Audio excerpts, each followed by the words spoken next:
Hello friends, नमस्ते, राम राम। आप सभी का ढेर सारा स्वागत है हमारी ऑनलाइन क्लासेज में।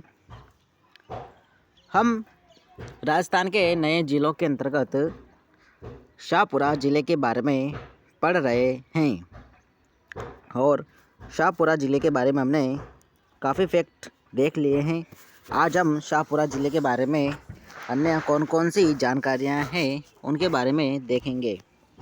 हमने देखा कि शाहपुरा ज़िले का गठन जो है 4 अगस्त 2023 को हुआ। यह भीलवाड़ा ज़िले को तोड़कर बनाया गया और यह अभी अजमेर संभाग में आता है। तो शाहपुरा ज़िला किस संभाग में है? अजमेर संभाग में यह आता है और इसमें 5 तो उपखंड है और 6 तहसीलें हैं। 5 उपखंड व 6 तहसीलें हैं। कौन कौन से उपखंड हैं? तो शाहपुरा है, जांजपुर है, फूलिया कला है, बनेड़ा है और कोटड़ी। यह 5 उपखंड है और 6 तहसीलें कौन कौन सी है? तो शाहपुरा, जांजपुर, फूलिया कला, बनेड़ा और कोटड़ी तथा कछोला। ये 6 तहसीलें शाहपुरा ज़िले में है और शाहपुरा एक अंतर्वर्ती ज़िला है। शाहपुरा अंतर्वर्ती जिला है, यानी कि इसकी सीमाएं किसी अन्य देश या किसी राज्य के साथ नहीं लगती है और यह 4 जिलों से सीमा बनाता है। कितने जिलों से? तो 4 जिलों से यह सीमा रेखा बनाता है। कौन कौन से ज़िले हैं? तो केकड़ी है, भीलवाड़ा है, बूंदी है और टोंक। इन 4 जिलों से शाहपुरा ज़िले की सीमाएं लगती है। फिर हमने देखा था कि भीलवाड़ा में कौन कौन से तालाब हैं? तो भीलवाड़ा में उम्मेद सागर तालाब है, इसके अलावा नाहर सागर तालाब है और कमल सागर तालाब। तो इन 3 तालाबों के बारे में हमने देखा था। फिर हमने देखा था कि भीलवाड़ा में अडवान बांध मानसी नदी पर स्थित है। अडवान बांध कहाँ है? तो मानसी नदी पर अडवान बांध बनाया गया है। और मानसी नदी किसकी सहायक नदी है? तो मानसी नदी जो है खारी नदी की सहायक नदी है। मानसी किसकी सहायक है? तो मानसी जो है खारी की सहायक नदी है। और फिर हमने खारी नदी के बारे में देखा था कुछ कि खारी नदी जो है 6 जिलों से होकर बहती है और यह बनास की सहायक नदी है। किसकी? तो बनास की सहायक नदी है। इसके अलावा यह बंगाल अफवाह तंत्र का भाग है। बंगाल अफवाह तंत्र का भाग है और खारी नदी का उद्गम जो है बिजराल की पहाड़ियाँ राजसमंद से होता है। बिजराल की पहाड़ी राजसमंद से खारी नदी का उद्गम होता है। इसके अफवाह के बारे में देखा कि यह जो है राजसमंद, भीलवाड़ा, शाहपुरा, टोंक, ब्यावर और केकड़ी जिलों से होकर बहती है और यह त्रिवेणी संगम का भी निर्माण करती है। कहाँ पर? तो राजमहल टोंक में बनास, खारी, डाई ये तीनों नदियाँ मिलकर त्रिवेणी संगम का निर्माण करती हैं। और ब्यावर में इस पर नारायण सागर बांध स्थित है। ब्यावर में कौन सा? तो नारायण सागर बांध ब्यावर में स्थित है। फिर हमने देखा था, फिर अब हम देखेंगे कोठारी नदी के बारे में। कोठारी नदी। तो चलिए क्लास स्टार्ट करते हैं। आज हम कोठारी नदी के बारे में पढ़ेंगे। तो कोठारी नदी का जो है उद्गम वो है दिवेर की पहाड़ी राजसमंद से इसका उद्गम होता है। यह 3 जिलों से होकर बहती है। कौन कौन से हैं? तो राजसमंद है, भीलवाड़ा है और शाहपुरा। राजसमंद, भीलवाड़ा व शाहपुरा। इसके अलावा यह जो है नंदराई शाहपुरा में बनास नदी में मिल जाती है। कोठारी नदी जो है नंदराई कोटड़ी तहसील शाहपुरा में बनास नदी में मिल जाती है और इस पर जो है मेजा बांध स्थित है। कौन सा बांध है? तो इस पर मेजा जो है बांध, इस पर मेजा बांध स्थित है कोठारी नदी पर। कहाँ पर है तो भीलवाड़ा में कोठारी नदी पर मेजा बांध स्थित है। इसके अलावा कोठारी नदी पर भीलवाड़ा में ही बागोर सभ्यता स्थित है। कौन सी सभ्यता तो बागोर, ठीक, बागोर सभ्यता स्थित है भीलवाड़ा में कोठारी नदी पर। तो लिखते हैं कोठारी नदी के बारे में एक एक फैक्ट। कोठारी नदी, तो कोठारी नदी का जो है उद्गम, कोठारी नदी का उद्गम यानी कि यह कहाँ से उत्पन्न होती है तो दिवेर की पहाड़ी,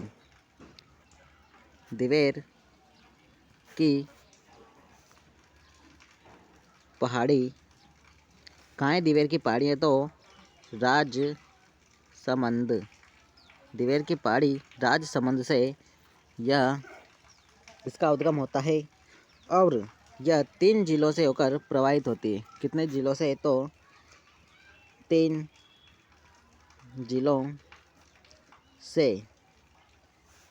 जिलों से प्रवाहित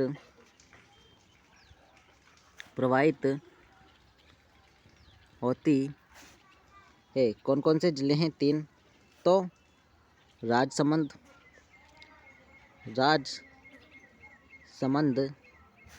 भीलवाड़ा और शाहपुरा। इन 3 जिलों से होकर यह गुजरती है और नंदराई नामक स्थान पर यह बनास नदी में मिल जाती है। तो कहाँ पर तो जो है नंदराई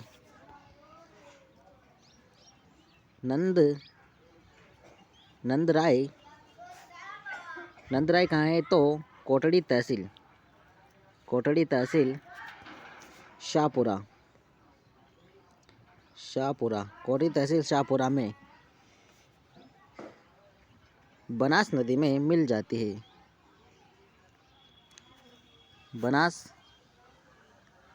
बनास नदी में विलय हो जाती है या मिल जाती है, बनास नदी में मिल जाती है। ओके, फिर हमने देखा कि कोठारी नदी पर मेजा बांध स्थित है। तो मेजा बांध कहाँ है तो यह भीलवाड़ा में, ठीक है, मेजा बांध स्थित है भीलवाड़ा में। और इसी पर है बागोर सभ्यता, कोठारी नदी के किनारे स्थित है बागोर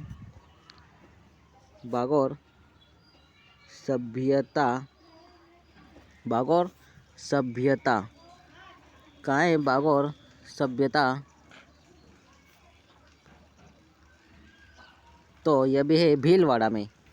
बागोर सभ्यता भी कहाँ है तो भीलवाड़ा, ठीक है। तो मेजा बांध भी कोठारी नदी पर भीलवाड़ा में स्थित है और बागोर सभ्यता भी कोठारी नदी के किनारे भीलवाड़ा में ही स्थित है। अब हम आगे देखते हैं बनास नदी के बारे में। तो बनास नदी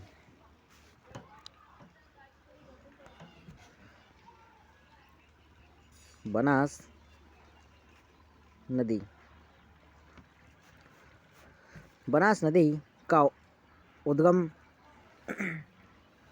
तो बनास नदी का उद्गम जो है राखमनौर की पहाड़ी राजसमंद से होता है और इसका उपनाम क्या है तो वर्णाशा, वन की आशा इसका उपनाम है। सर्वाधिक जल ग्रहण क्षेत्र वाली नदी इसे कहा जाता है।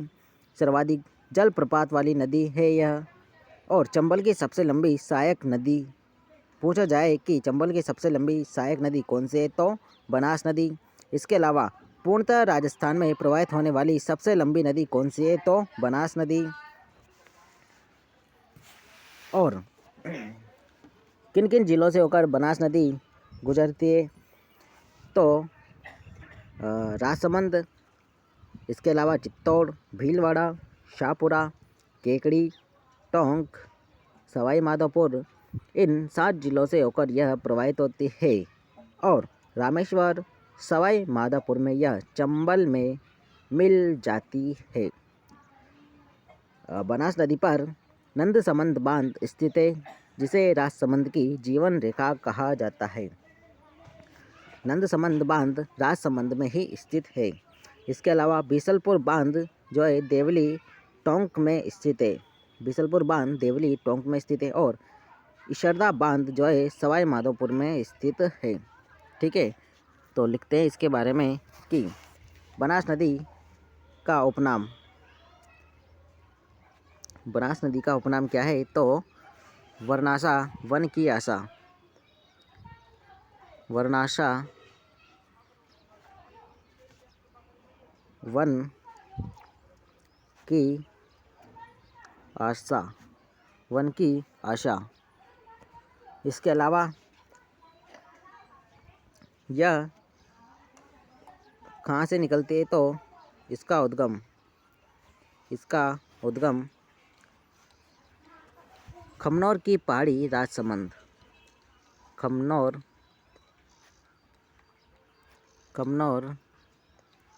की पहाड़ी राजसमंद, कमनौर की पहाड़ी राजसमंद से इसका जो है उद्गम होता है।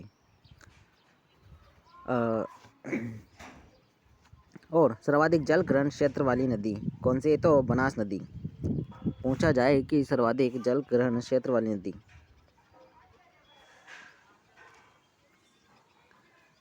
सर्वाधिक जल ग्रहण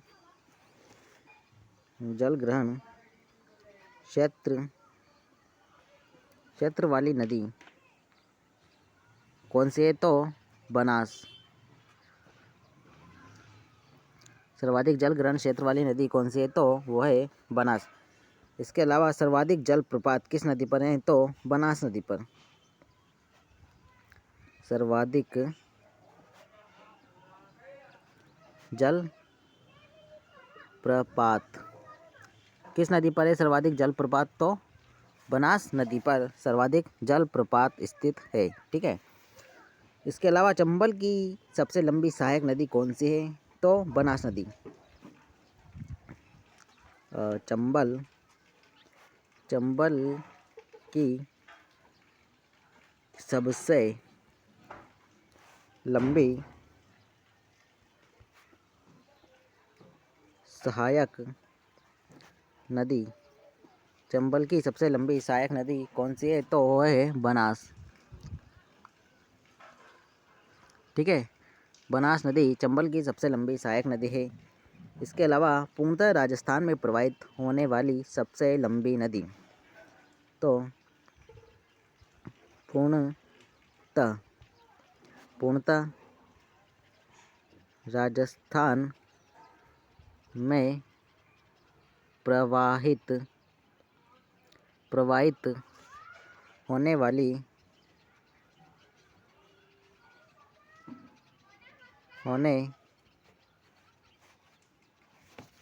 पूर्णतः राजस्थान में प्रवाहित होने वाली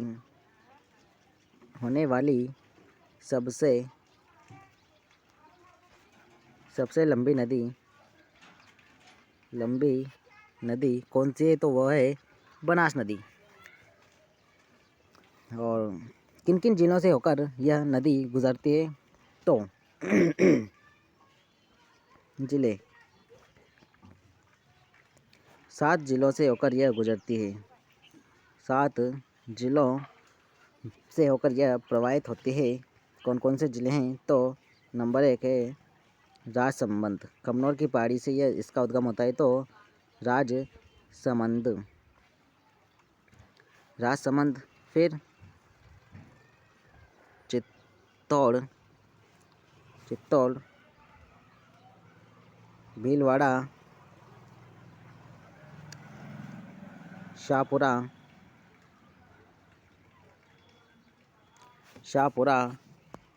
केकड़ी,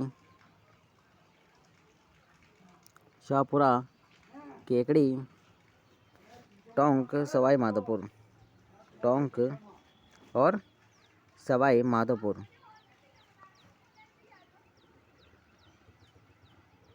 सवाई माधोपुर इन 7 जिलों से होकर यह प्रभावित होती है। राजसमंद, चित्तौड़, भीलवाड़ा, शाहपुरा, केकड़ी, टोंक और सवाई माधोपुर इन 7 जिलों से होकर यह प्रभावित होती है। और रामेश्वर सवाई माधोपुर में यह चंबल में मिल जाती है। तो बनास नदी किस स्थान पर चंबल में विलय हो जाती है? तो रामेश्वर। रामेश्वर सवाई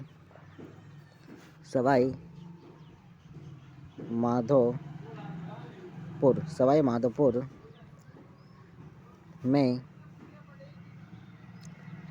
चंबल में मिल जाती है। और इस पर जो है नंदसमंद बांध स्थित है। भील कहाँ पर? तो राजसमंद में।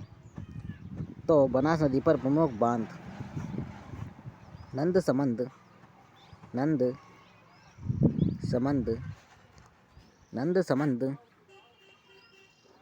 बांध कहाँ है? तो राजसमंद।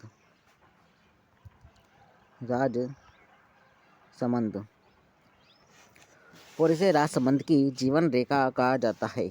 इस बांध को, नंदसमंद बांध को क्या कहा जाता है? तो राजसमंद की जीवन रेखा।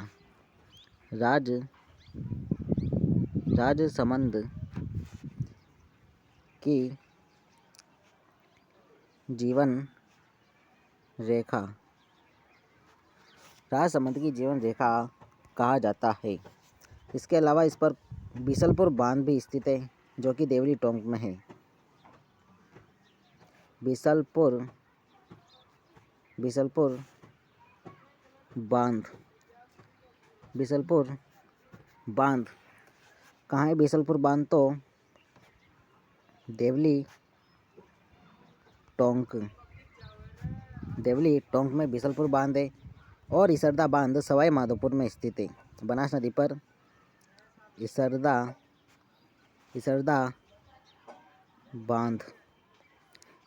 बांध कहाँ है? तो सवाई माधोपुर सवाई माधोपुर जिले में, ठीक है। इसरदा बांध स्थित है, SM यानी सवाई माधोपुर।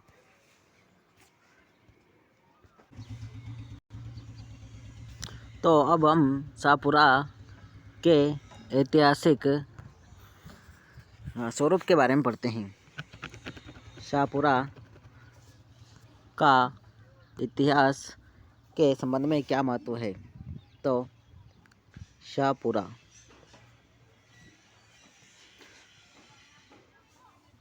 तो एकीकरण व जनसंख्या के अनुसार सबसे छोटी रियासत कौन सी थी? तो शाहपुरा। एकीकरण व जनसंख्या के अनुसार सबसे छोटी रियासत, ठीक। तो एकीकरण व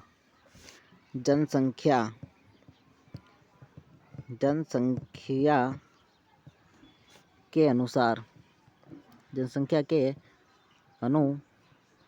अनुसार जो है सबसे छोटी रियासत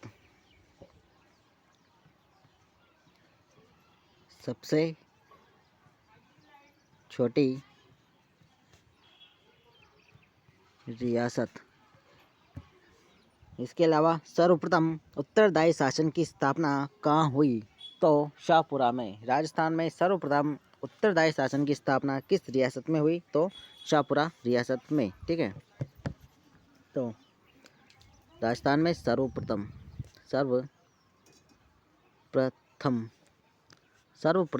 जो है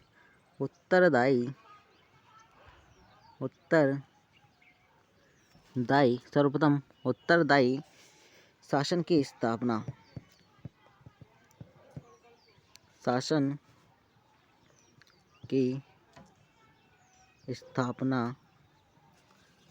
कहाँ हुई? तो शाहपुरा में।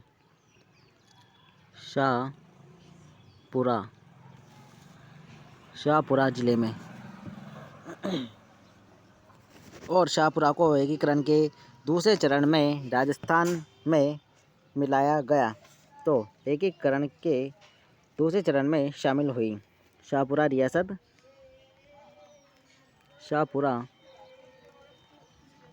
रियासत जो है एकीकरण के दूसरे चरण में शामिल हुई। यह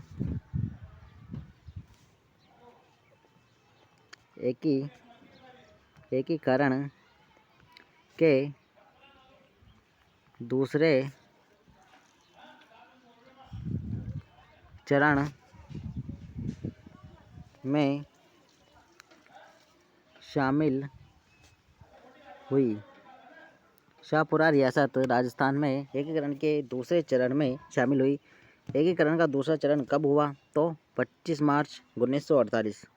25 मार्च 1948 को यह राजस्थान में शामिल हुई। और दूसरे चरण के प्रधानमंत्री कौन थे तो गोकुल लाल असावा शाहपुरा के। तो शाहपुरा के गोकुल लाल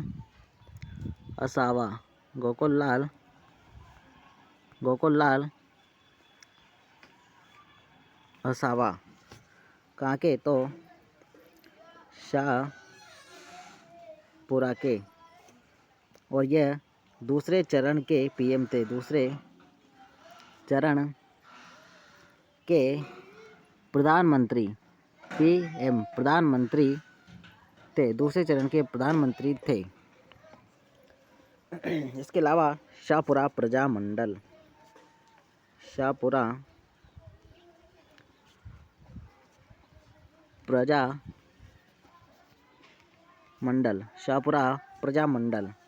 तो शाहपुरा प्रजामंडल का गठन कब हुआ 1938 में। और इसके संस्थापक कौन थे तो लादूराम व्यास और रमेश चंद्र ओझा। शाहपुरा प्रजामंडल के अध्यक्ष कौन थे तो अभय सिंह डांगी इसके अध्यक्ष। तो इसका गठन जो है 1938 में किया गया। कब 1938 में। इसके संस्थापक कौन कौन थे तो इसके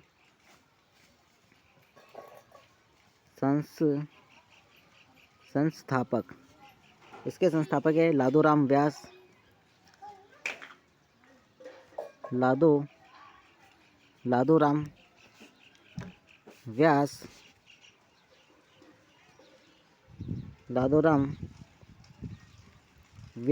और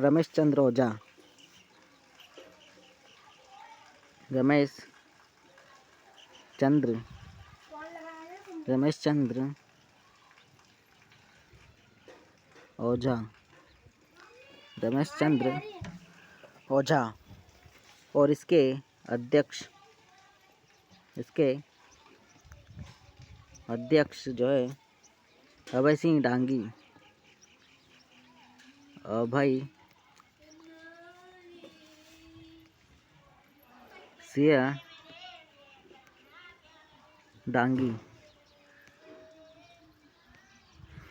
सिंह डांगी। शाहपुरा का खजुराहो किसे कहा जाता है तो शाहपुरा का खजुराहो बनेड़ा शाहपुरा को कहा जाता है।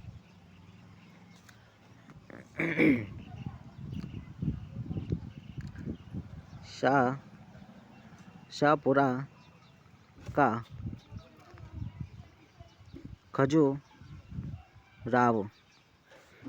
का खजुराहो बनेड़ा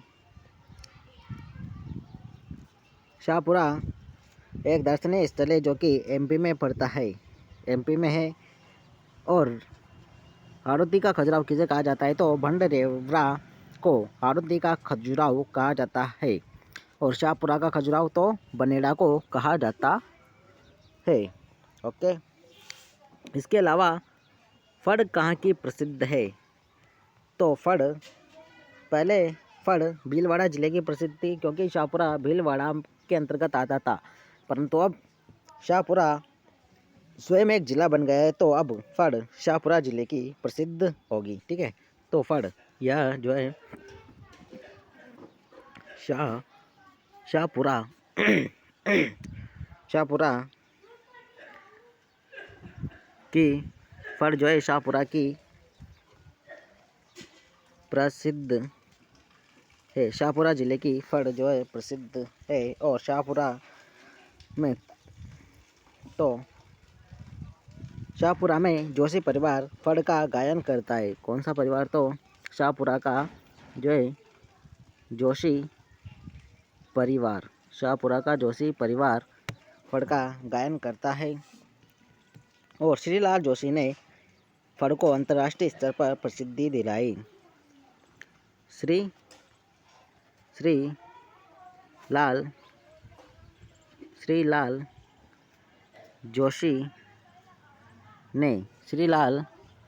जोशी ने फड़ को अंतर्राष्ट्रीय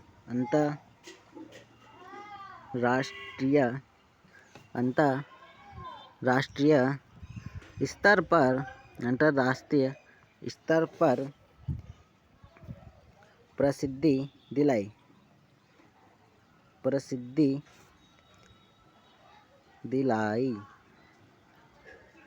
अंतर्राष्ट्रीय स्तर पर प्रसिद्धि दिलाई। फड़ के जनक किसे कहा जाता है? तो फड़ का जनक कहा जाता है पांचोजी जोशी को। पांचोजी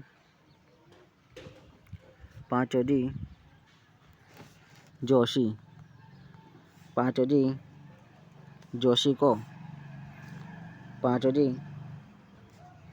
को फड़ का जनक कहा जाता है। और फड़ की महिला चितेरी तो कौन है? पार्वती जोशी। महिला चितेरी कौन है? तो पार्वती जोशी फड़ की महिला चितेरी है। ठीक, तो अब इसके अलावा हम देखते हैं शाहपुरा जिले के मिट्टी के खिलौने प्रसिद्ध है। इसके अलावा शाहपुरा से कौन कौन से खनिज निकलते हैं? तो अब्रक जो है शाहपुरा की जहांजपुर, बनेड़ा, फुलिया कला तहसीलों में पाया जाता है। और अब शाहपुरा को अब्रक जिला कहा जाता है। पहले अब्रक जिला भीलवाड़ा को कहा जाता था। तो मिट्टी के खिलौने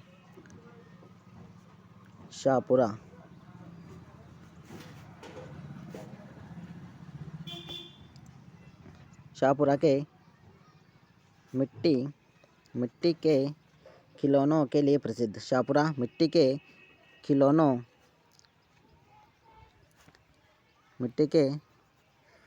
खिलौनों के लिए प्रसिद्ध। मिट्टी के खिलौनों के लिए प्रसिद्ध है शाहपुरा। इसके अलावा अब्रक कहाँ कहाँ पाया जाता है? तो भीलवाड़ा शाहपुरा की जहांजपुर तहसील है। इसके अलावा बनेड़ा, इसके अलावा फुलिया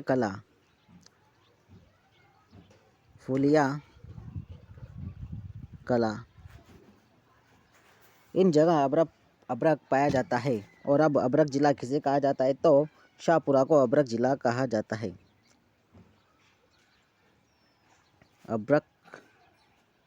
अब्रक जिला कौन है? तो शाहपुरा। अब्रक जिला शाहपुरा को कहा जाता है। ओके, इसके अलावा जहांजपुर से यूरेनियम के भंडार भी मिले हैं। और कोटड़ी शाहपुरा में राजस्थान की सबसे पहली सोने की खान खोजी गई। तो जहांजपुर से यूरेनियम के भंडार मिले हैं। जाज जाजपुर शाहपुरा। जाजपुर शाहपुरा यहाँ से जो है यूरेनियम के भंडार मिले हैं। किसके? तो यूरेनियम के भंडार मिले। शाहपुरा की जाजपुर तहसील से यूरेनियम के भंडार मिले। इसके अलावा राजस्थान की सबसे पहले सोने की खान कहाँ खोजी गई? तो कोटड़ी तहसील शाहपुरा से। तो कोटड़ी शाहपुरा राजस्थान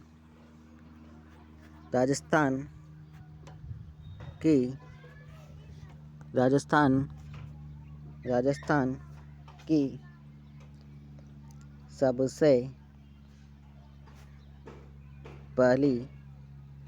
सबसे पहली सोने की खान, सबसे पहली सोने की खान तो कोटड़ी तहसील से खोजी गई। कोटड़ी तहसील में खोजी गई। ओके। इसके अलावा तो अब शाहपुरा ज़िले की हम सांस्कृतिक दृष्टि से क्या स्थिति है उसके बारे में देखते हैं। तो शाहपुरा ज़िले में राम स्नेही संप्रदाय की प्रधान पीठ स्थित है और राम स्नेही संप्रदाय के संस्थापक है संत रामचरण जी। कौन? तो संत रामचरण जी। और शाहपुरा ज़िले का फूलडोल महोत्सव प्रसिद्ध है। फूलडोल महोत्सव किस संप्रदाय का है? तो राम स्नेही संप्रदाय का है और यह चैत्र कृष्ण एकम से पंचमी तक फूलडोल महोत्सव का आयोजन किया जाता है। तो देखते हैं राम स्नेही संप्रदाय की प्रधान पीठ। राम स्नेही संप्रदाय की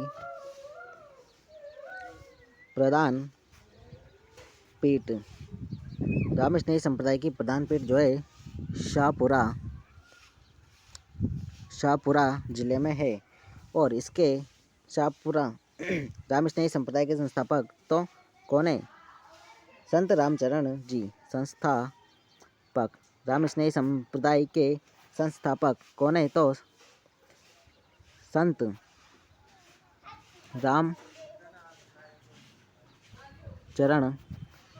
जी। संत रामचरण जी राम स्नेही संप्रदाय के संस्थापक हैं। और फूलडोल महोत्सव कहाँ का प्रसिद्ध है? तो शाहपुरा ज़िले का। फूलडोल महोत्सव यह कहाँ का प्रसिद्ध है? तो शाहपुरा ज़िले का प्रसिद्ध है। शाहपुरा ज़िले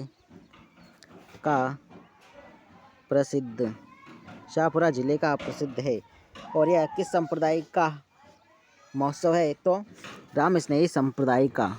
तो यह जो है राम स्नेही संप्रदाय का महोत्सव है।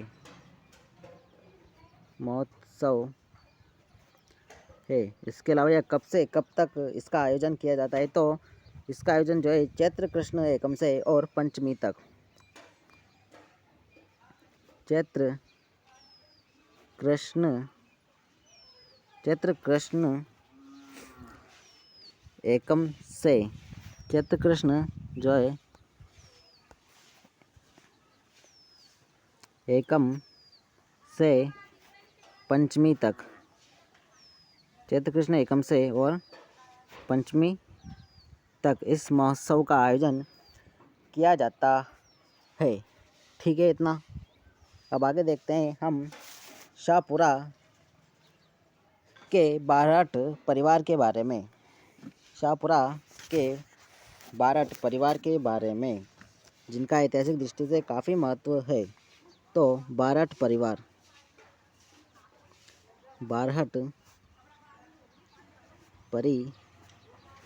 बारहट परिवार। तो एक महान स्वतंत्रता सेनानी हुए हमारे केसरी सिंह बारठ, केसरी सिंह बारहट।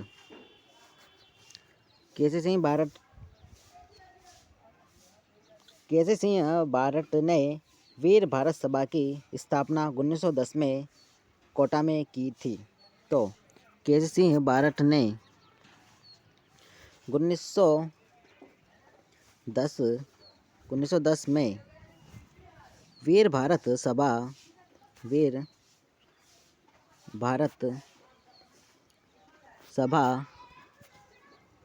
सभा की जो है स्थापना की।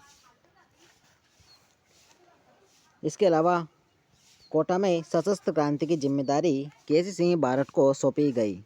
तो कोटा में सशस्त्र विद्रोह की सशस्त्र क्रांति की जिम्मेदारी मिली किसे? तो केसरी सिंह बारठ को। इसके अलावा केसरी सिंह बारठ ने चेतावनी रा चुंगटिया नामक सोरठे, डिंगल भाषा में ये 13 सोरठे फतेह सिंह मेवाड़ के महाराणा को लिखे थे। जब वे दिल्ली दरबार में शामिल होने जा रहे थे, तब केसरी सिंह बारठ ने ही चेतावनी रा चुंगटिया डिंगल भाषा के 13 सोरठे फतेह सिंह को लिखे थे। तो चेतावनी रा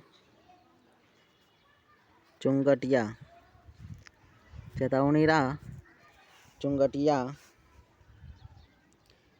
ये क्या है? ये तो है डिंगल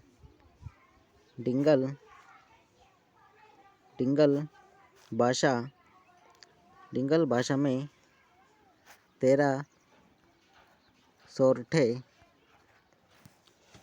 फतेह सिंह मेवाड़ महाराणा फतेह सिंह को लिखे। तो फतेह सिंह कहाँ के शासक है? तो मेवाड़ फतेह सिंह को लिखे। डिंगल भाषा में 13 सोरठे किसे लिखे? तो फतेह सिंह को। किसने लिखे? तो केसरी सिंह बारठ। जो कि यह प्रश्न 2018 की कांस्टेबल भर्ती में पूछा गया था। तो मोस्ट है, आप याद रखिए, दोबारा या कभी भी किसी भी एग्ज़ाम में पूछा जा सकता है। ठीक है। इसके अलावा केसरी सिंह बारठ को हजारीबाग जेल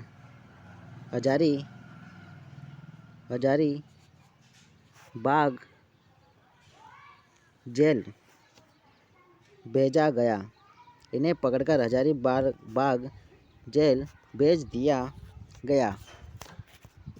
इसके अलावा केसरी सिंह बारठ के भाई जोरावर सिंह बारठ के बारे में पढ़ते हैं। जोरावर सिंह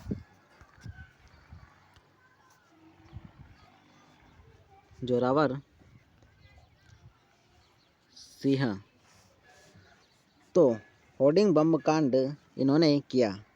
इन्होंने लॉर्ड होर्डिंग पर बम फेंक दिया था। तो होर्डिंग बम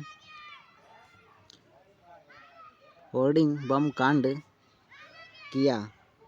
जोरावर सिंह बारठ और अपने भतीजे प्रताप सिंह बारठ, इन दोनों ने मिलकर लॉर्ड होर्डिंग पर दिल्ली में बम फेंका था और बम फेंकने के बाद यह आजीवन भूमिगत रहे।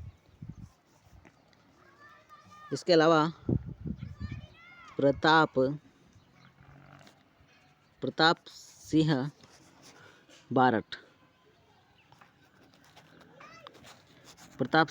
बारठ इन्हें पकड़कर बरेली जेल में भेज दिया गया और वहाँ पर प्रताप सिंह बारठ को बहुत सी यातनाएं दी गई अंग्रेज़ों द्वारा। तो बरेली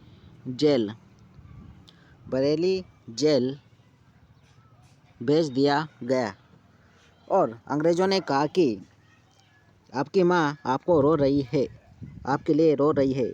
तो फिर प्रताप सिंह बारठ ने कहा था कि मेरी माँ रोती है तो रोने दीजिए, मैं अपनी एक माँ को हंसाने के लिए हजारों माँ को नहीं रुला सकता, ऐसा इन्होंने कहा था। ऐसे वीर महान क्रांतिकारी हमारे राजस्थान में हुए। इसके अलावा मेरा गांव मेरी धरोहर में शामिल किया गया गांव कौन सा है? तो देवखेड़ा गांव। शाहपुरा का देवखेड़ा गांव को मेरा गांव मेरी धरोहर में शामिल किया गया। तो देवखेड़ा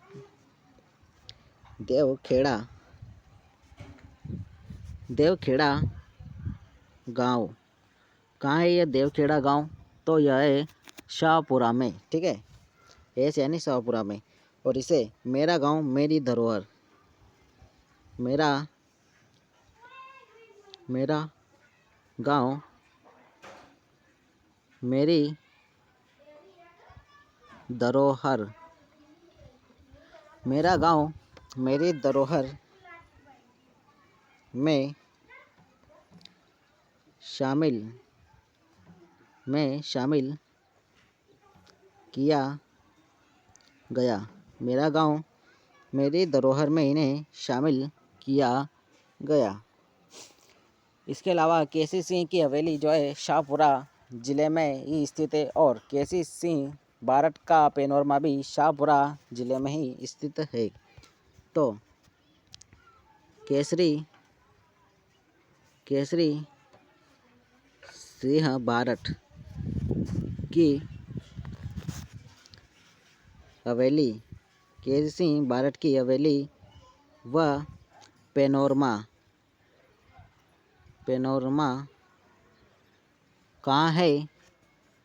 तो यह भी है शाहपुरा ज़िले में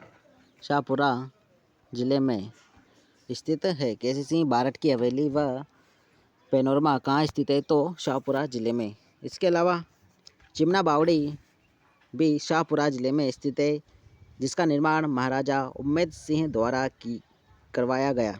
तो चिमना बावड़ी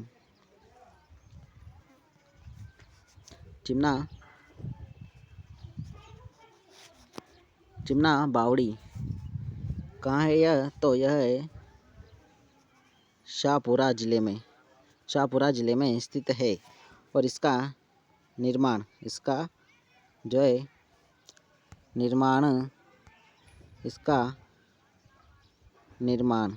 किसने करवाया? तो महाराजा उम्मेद सिंह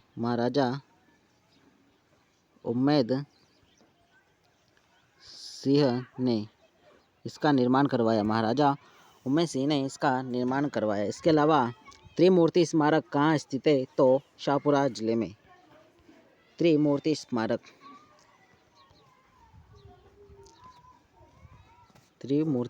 कहाँ स्थित है? तो शाहपुरा ज़िले में।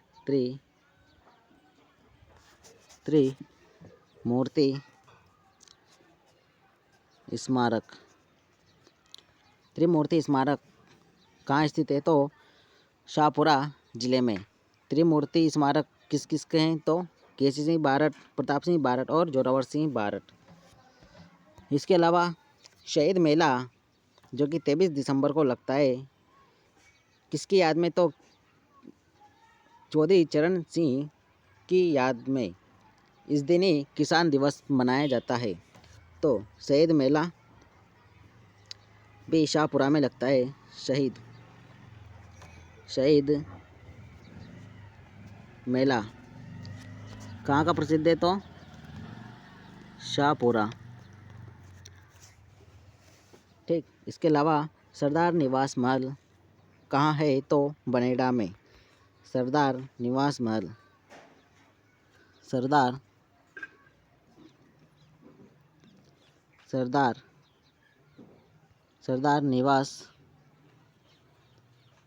महल, सरदार निवास महल कहाँ स्थित है? यह है बनेड़ा शाहपुरा में। बनेड़ा शाहपुरा में सरदार निवास महल स्थित है। इसके अलावा बनेड़ा का किला कहाँ स्थित है? तो शाहपुरा में। बनेड़ा का किला कहाँ स्थित है? तो शाहपुरा में। ठीक है, शाहपुरा में। इसके अलावा बायराज की बावड़ी कहाँ है? तो शाहपुरा में। बायराज की बावड़ी यह भी कहाँ है? तो शाहपुरा में। और शाहपुरा में अखिल भारतीय कांग्रेस का प्रांतीय सम्मेलन हुआ था 1946 में। शाहपुरा ज़िले में ही कांग्रेस का अखिल भारतीय सम्मेलन हुआ। तो शाहपुरा में 1946 में अखिल भारतीय कांग्रेस का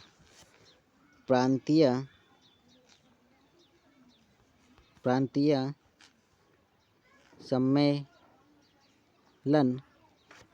हुआ।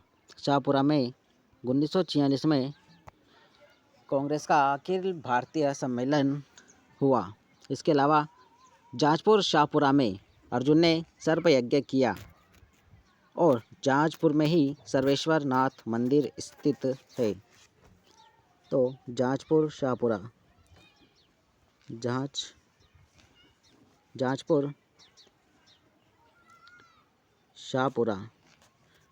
शाहपुरा। तो यहाँ पर अर्जुन ने सर्प यज्ञ किया। अर्जुन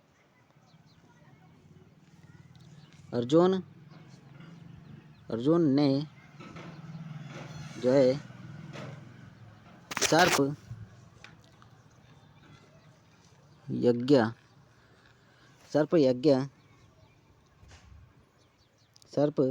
यज्ञ किया और यहीं पर स्थित है सर्वेश्वर नाथ मंदिर। कौन सा मंदिर? तो सर्वेश्वर नाथ मंदिर जाजपुर में ही स्थित है सर्वेश्वर नाथ मंदिर। इसके अलावा घाटा रानी का मेला जाजपुर में लगता है। तो और घाटा रानी शक्तिपीठ भी जाजपुर में स्थित है। तो घाटा रानी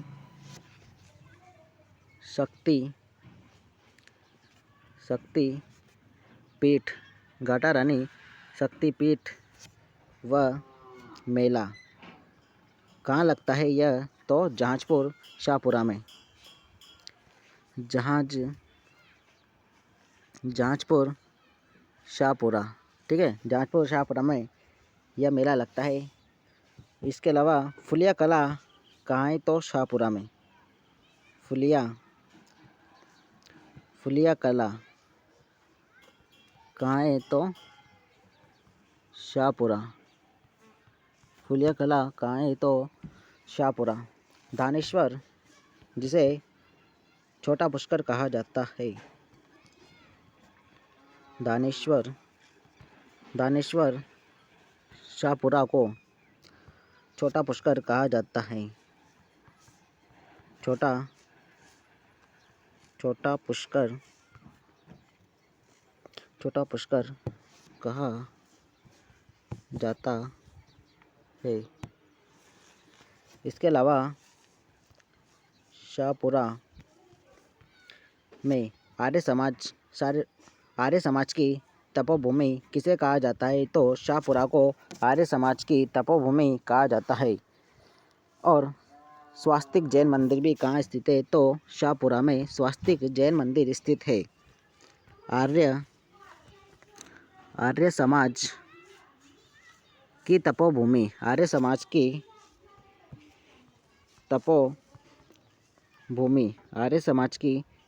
तपोभूमि किसे कहा जाता है? तो शाहपुरा को शाहपुरा जिले को आर्य समाज की तपोभूमि कहा जाता है और स्वास्तिक स्वास्तिक जैन मंदिर स्वास्तिक जैन मंदिर स्वास्तिक जैन मंदिर कहाँ स्थित है? तो धानेश्वर शाहपुरा में। दानेश्वर शाहपुरा को छोटा पुष्कर कहा जाता है और आर्य समाज की तपोभूमि शाहपुरा को कहा जाता है। स्वास्तिक जैन मंदिर शाहपुरा में स्थित है। तो एक बार शुरू से हम इस पूरे ज़िले का एक बार पुनः हम अध्ययन करते हैं।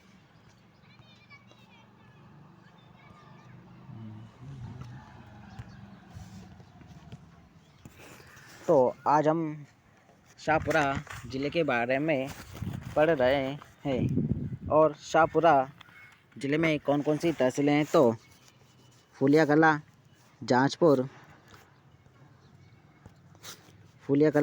जांजपुर है, शाहपुरा है, बनेड़ा है, कोटड़ी है और कछोला। ये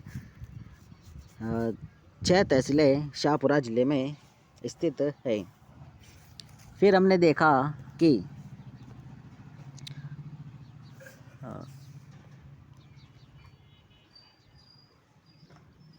हमने आज पढ़ा कि कोठारी नदी का उद्गम जो कि दिवेर की पहाड़ी राजसमंद से होता है। इसका उद्गम दिवेर की पहाड़ी राजसमंद से होता है। और दिवेर की पहाड़ियाँ कहाँ हैं? तो दिवेर की पहाड़ी राजसमंद में स्थित है। इसके अलावा यह 3 जिलों से होकर प्रवाहित होती है। राजसमंद है, भीलवाड़ा है और शाहपुरा। इन जिलों से होकर यह प्रवाहित होती है। इसके बाद हमने देखा था कि नंदराय कोटड़ी तहसील शाहपुरा में कोठारी नदी जो है बनास नदी में आकर मिल जाती है। फिर उसके बाद हमने देखा था मेजा बांध भीलवाड़ा में स्थित है कोठारी नदी पर, और बागौर सभ्यता भी कोठारी नदी पर भीलवाड़ा में ही स्थित है। इसके बाद हमने देखा बनास नदी के बारे में। बनास नदी का उपनाम क्या क्या है? तो वर्णाशा, वन की आशा बनास नदी का उपनाम है। फिर हमने देखा कि बनास नदी का उद्गम जो है कमनौर की पहाड़ी राजसमंद से बनास नदी का उद्गम होता है। उसके बाद हमने देखा कि सर्वाधिक जल ग्रहण क्षेत्र वाली नदी कौन सी है? तो बनास नदी सर्वाधिक जल ग्रहण क्षेत्र वाली नदी है। फिर हमने देखा कि सर्वाधिक जलप्रपात किस नदी पर स्थित है? तो बनास नदी पर सर्वाधिक जलप्रपात स्थित है। उसके बाद हमने देखा कि चंबल की सबसे लंबी सहायक नदी कौन सी है? बनास नदी चंबल की सबसे लंबी सहायक नदी है। और पूर्णतः राजस्थान में प्रवाहित होने वाली सबसे लंबी नदी कौन सी है? तो बनास नदी पूर्णतः राजस्थान में प्रवाहित होने वाली सबसे लंबी नदी है। उसके बाद हमने देखा कि बनास नदी 7 जिलों से होकर प्रवाहित होती है। कौन कौन से हैं 7 जिले? राजसमंद, चित्तौड़, भीलवाड़ा, शाहपुरा, केकड़ी, टोंक और सवाई माधोपुर। पहले अजमेर से होकर बहती थी, परंतु अब केकड़ी नया जिला बन गया है, तो अजमेर के स्थान पर अब केकड़ी से होकर बहती है। उसके पश्चात हमने देखा कि रामेश्वर सवाई माधोपुर में यह चंबल नदी में जाकर विलीन हो जाती है। रामेश्वर सवाई माधोपुर में जाकर यह चंबल नदी में मिल जाती है। फिर हमने देखा था कि नंदसमंद बांध, जिसे राजसमंद की जीवन रेखा भी कहा जाता है, यह बनास नदी पर ही राजसमंद में स्थित है। उसके पश्चात हमने देखा कि बीसलपुर बांध जो कि देवली टोंक में बनास नदी पर स्थित है, और रिसरदा बांध बनास नदी पर सवाई माधोपुर में स्थित है। उसके बाद हमने देखा शाहपुरा का ऐतिहासिक महत्व। ऐतिहासिक दृष्टि से क्या क्या अपडेट है शाहपुरा के लिए? तो एकीकरण व जनसंख्या के अनुसार राजस्थान की सबसे छोटी रियासत कौन सी थी?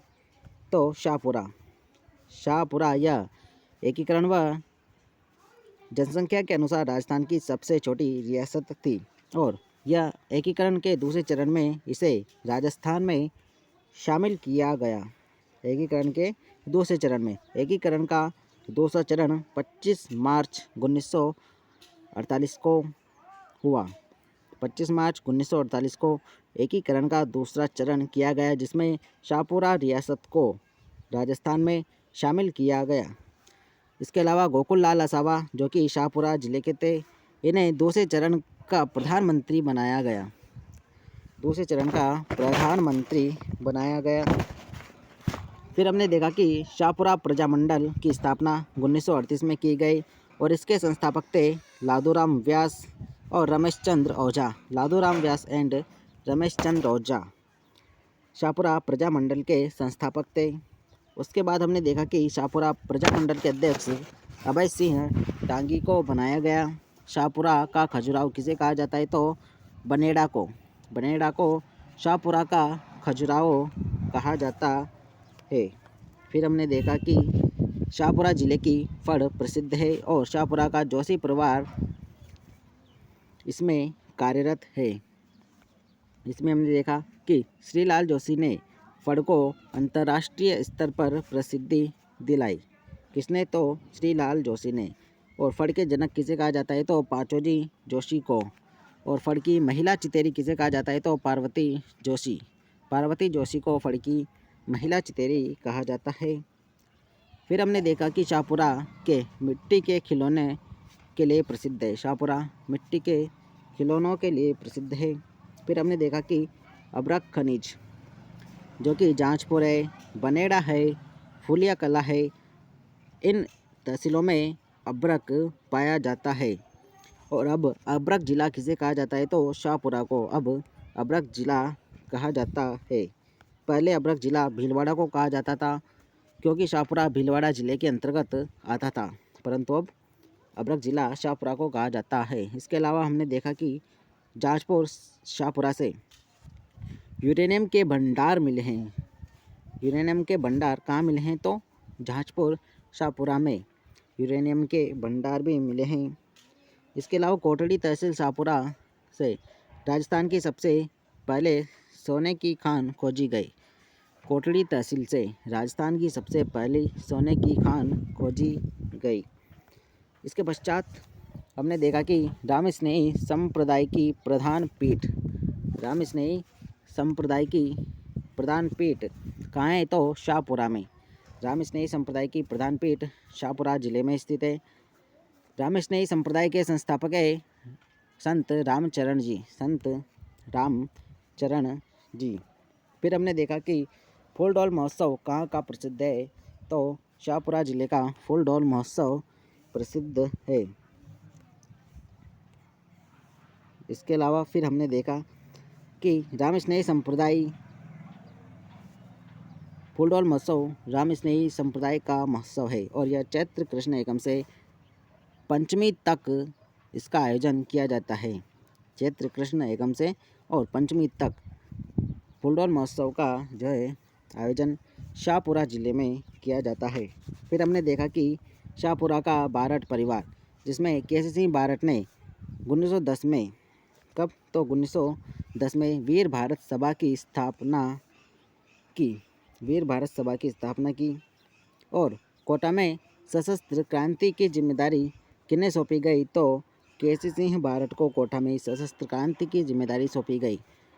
और चेतावनी राज चुंगटिया डिंगल भाषा में ये 13 सोटे किसे लिखे गए?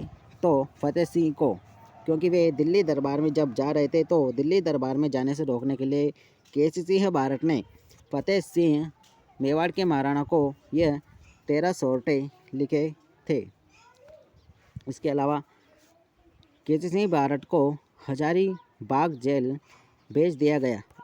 अंग्रेज़ों ने केसी सिंह बारठ को कहाँ भेजा? तो हजारीबाग जेल।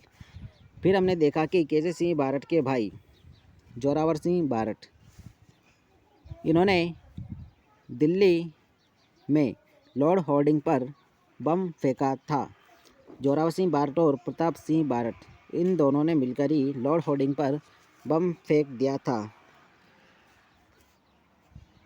जोरावर सिंह बारठ आजीवन भूमिगत रहे और प्रताप सिंह बारठ को पकड़कर बरेली जेल में भेज दिया गया। बरेली जेल में भेज दिया गया था।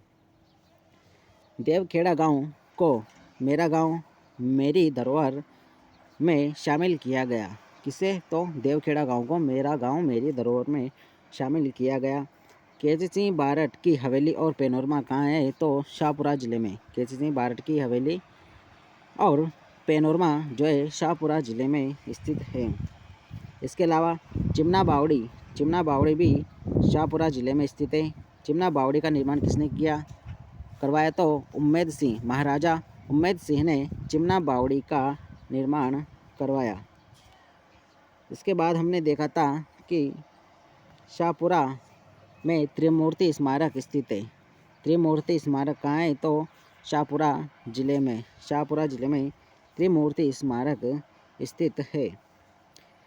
फिर हमने देखा था कि शहीद मेला कहाँ पड़ता है? तो शाहपुरा ज़िले में। और सरदार निवास महल कहाँ स्थित है? तो बनेड़ा शाहपुरा में। बनेड़ा शाहपुरा में सरदार निवास महल स्थित है। फिर हमने देखा कि बनेड़ा का किला कहाँ है? तो शाहपुरा में। और बाईराज की हवेली भी शाहपुरा ज़िले में स्थित है। बाईराज की बावड़ी और बनेड़ा का किला यह है शाहपुरा में। इसके अलावा 1946 में अखिल भारतीय कांग्रेस का प्रांतीय सम्मेलन कहाँ हुआ? तो शाहपुरा ज़िले में। 1946 में अखिल भारतीय कांग्रेस का प्रांतीय सम्मेलन शाहपुरा ज़िले में आयोजित किया गया। इसके अलावा जाजपुर शाहपुरा में अर्जुन ने सर्प यज्ञ किया। अर्जुन ने किस स्थान पर सर्प यज्ञ किया? तो जाजपुर में। और सर्वेश्वर नाथ मंदिर कहाँ स्थित है? तो जाजपुर शाहपुरा में सर्वेश्वर नाथ मंदिर स्थित है। घाटा रानी शक्तिपीठ व घाटा रानी मेला कहाँ लगता है? तो जाजपुर भीलवाड़ा शाहपुरा में। जाजपुर शाहपुरा में घाटा रानी शक्तिपीठ स्थित है और घाटा रानी का मेला जाजपुर में लगता है। फुलिया कला कहाँ है? तो शाहपुरा में। फुलिया कला शाहपुरा में। इसके बाद हमने देखा था कि धानेश्वर को छोटा पुष्कर कहा जाता है। धानेश्वर को छोटा पुष्कर कहा जाता है। और शाहपुरा को आर्य समाज की तपोभूमि कहा जाता है। पूछा जाए कि आर्य समाज की तपोभूमि किस जिले को कहा जाता है? तो शाहपुरा जिले को आर्य समाज की तपोभूमि कहा जाता है। और स्वास्तिक जैन मंदिर कहाँ स्थित है? तो शाहपुरा में स्वास्तिक जैन मंदिर स्थित है। तो आज के लिए इतना ही। आप सभी का बहुत बहुत धन्यवाद हमारे साथ जुड़ने के लिए। अगली क्लास में एक नए ज़िले के साथ लौटेंगे। धन्यवाद।